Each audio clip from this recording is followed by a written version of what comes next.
The image of the dancer in the Caledonia Victims Project logo is a tribute to a 14-year-old girl named Pam Dudich who loved to dance before her world turned upside down.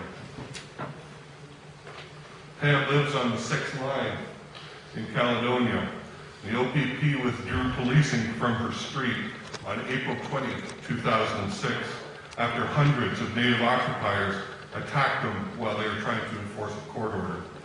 Police were injured after being attacked with clubs, crowbars, axes, a chainsaw, and socks filled with rocks.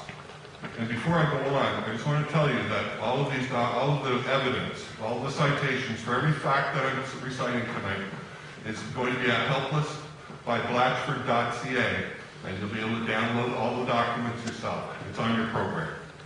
The court order was supposed to end an illegal occupation of a new subdivision across the street from Pam's house, known as the Douglas Creek Estates, which began on February 28, 2006. Lawlessness escalated over time as it became clear to the occupiers that they were immune from the law.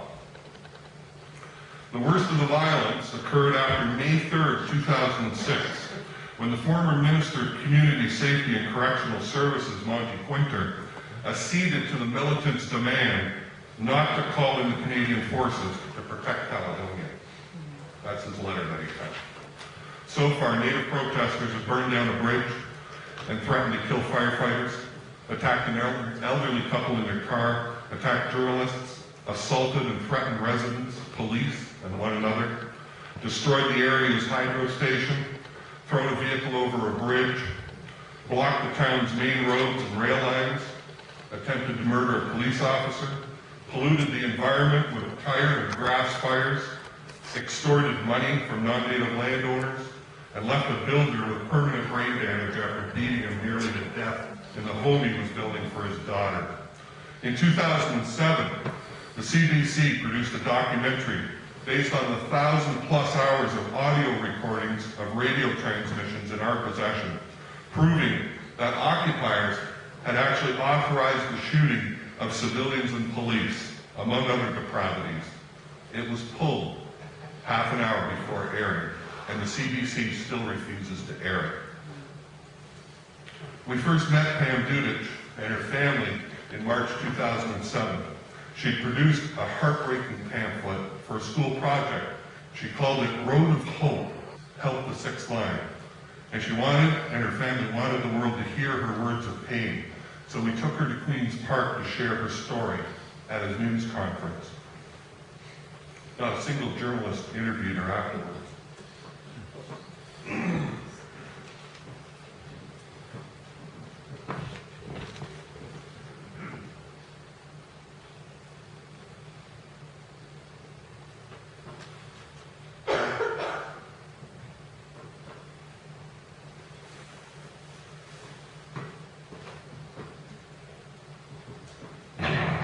For 14 years, I've been living on this earth, and that's how long I've been alive. But only 13 years have been happy years. Ever since February 28, 2006, my whole life changed. Having to be almost literally lost inside my own home, I was terrified to even look out my own window. Close your eyes and imagine. You're looking out of your own laundry room window, and you see the tall, beautiful oak trees on your neighbor's property. But when you look higher up, you see the darkest, biggest plume of smoke you've ever seen. You run into the living room to look out that window and find almost 50 cars lining up and down your street, with natives walking everywhere. They're pulling in your driveway, not even on the right side of the road. You even see a 12-year-old driving a car past, but you can't do anything. You can't call the police because they can't help you. You're locked in your own home. A few days later, when it calms down, you have to go to school. But you can't get to school by bus anymore. You have to drive a 30-minute ride to school, when it only took 2 minutes. Unless you went through the blockade. But you could only do this if you had a pass. But even when we got one, it was whether they felt like letting you through or not. If they did let you go, it was like you were in prison. Gates were everywhere. Men with masks over their faces, only to see their eyes. Men holding bats, some even with guns. It was a living hell. I had to live through that. You don't know what life is like until you have to live through it. I'm a competitive dancer, and I love to dance aside on the sideline. But I wasn't able to to do it unless I could take the pressure of getting stares or firecrackers thrown at me. Now I take medication and go to counseling because of all this. A 14-year-old should not be doing this. It's these things that hurt, because it's not just my family in pain, it's all of ours on the 6th line. There are 7 children on this road, ranging from 10 months to 15 years old. It's very sad when 14 and 15-year-olds are told that if ever a Native came into our house and tried hurting us and we defended ourselves by fighting back, we would be the ones being arrested, not Native. People in Caledonia think it's quiet on the 6th line, but they have it all wrong. It's nothing like that. People on the 6th line have not had a good night's sleep for over a year now. That's sad. This is why we need your help. I'm 14 years old, and I will fight with as much power as I have to get police back on my road. I know Mr. Peterson made the mistake of taking it away and it's sad when he can't fix it on his own, but I, a 14-year-old girl, is trying. Thank you. Pam has to take medication and counseling. We'll talk about that later. Pam's mother showed me the past that natives forced him to carry, as well as a photo of 2 of the 7 deer carcasses hung by occupiers on a lamp pole near her home between October and December 2006, where kids on the school bus could see them. Her diary entry for October 30th at 3:50 p.m. notes this about the 5th carcass. Quote, between yesterday at 1:30 and now, the deer was taken down, skinned, and beheaded, and then hung back up. Mayor called.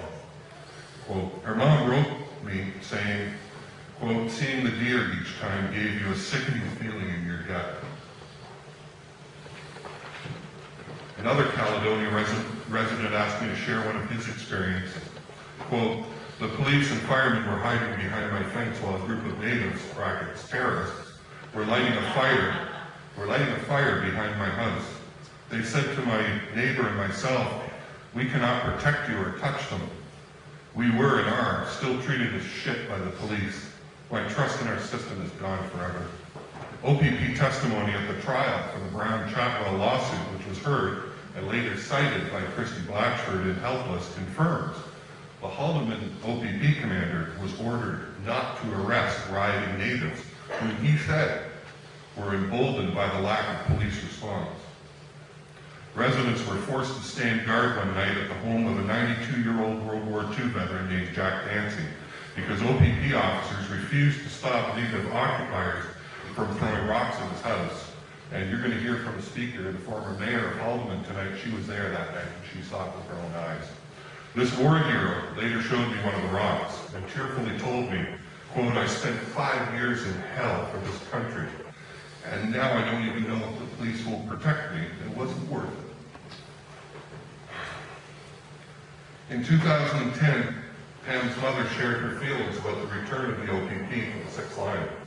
4 years after they were abandoned by their police.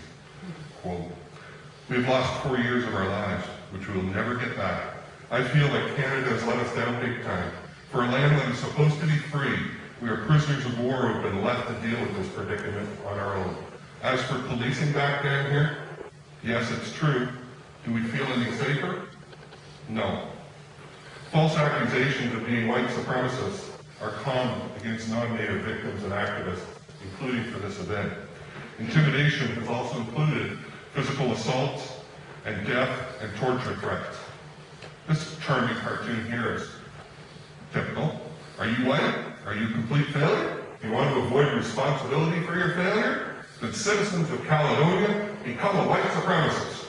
The guy on the left says, I'm a bigot, I hate Indians. And the guy with the swastika on his chest says, Bill, my mom is white, Caledonia is white.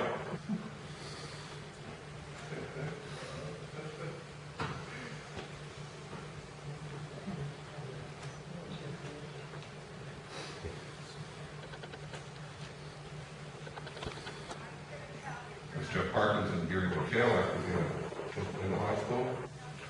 After Gary McHale was sent to the hospital in December 2007, the former OPP commissioner was photographed sharing a joke with the native man who led the attack. But he refused Mayor Trainor's September 2009 request to meet with the 6th line residents, which would have included Pam Dunich's family. 4 non-natives have been arrested for trying to raise a Canadian flag near the occupation site. I'm one of them. 3 of them are actually, 2 of them here. A Caledonia resident, a police officer, who criticized Ontario's premier, faced a Police Services Act charge after a government negotiator complained to the OPP, who in turn filed a complaint with the Hamilton Police Services. It was held to be unfounded. In Mr. McHale's case, the OPP repeatedly targeted him for defamation and false arrests, a campaign that resulted in charges of obstructing justice against the present commissioner and a superintendent, and a charge of influencing municipal official against the former commissioner, Fantino.